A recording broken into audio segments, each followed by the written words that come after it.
talking about angles now in rectangles. So keep in mind that one of the main features of parallelograms is that the sides that are opposite of each other are parallel.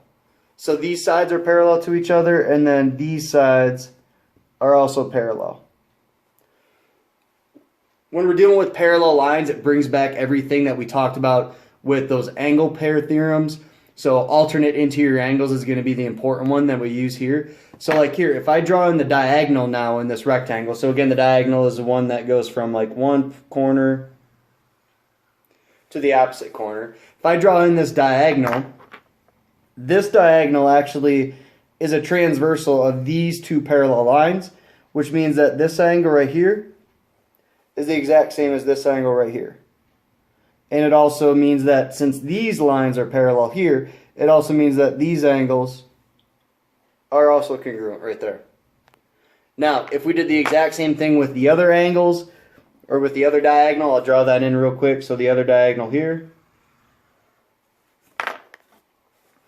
So this other diagonal, we're going to have the same situation where we got alternate interior angles that are congruent. So like this angle, so I'll make 3 marks now, and this angle.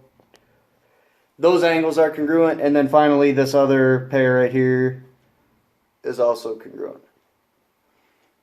Alright, now there is one other thing that we need to kind of keep in mind when we're dealing with rectangles, and that the important piece for this is that the diagonals bisect each other and that they're the same length. So these diagonal lines are the exact same length and they cut each other in half.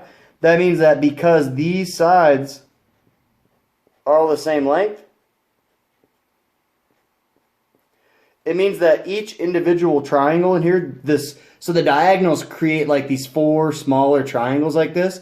It means that each one of these triangles is an isosceles triangle. So if you can kind of remember back, like whenever you got an isosceles triangle, since these two sides are the same length, it has to mean that these two angles are the exact same length. Or excuse me, exact same measure.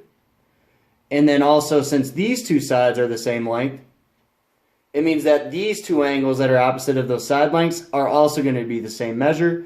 And then all the way around the triangle, you can do the same thing. These sides are the same length, so these angles are the same measure. These sides are the same, so then these angles are the same here. Alright, I know that's a lot to take in, and also keep in mind that these are right angles. So it is a lot to take in, so what I want to do is just run through at least a couple of these, like the first 3, maybe 4 problems on the assignment, because then from there you should be able to kind of get the gist and know how to do most of this stuff. So let's just look at number 1 on the filled in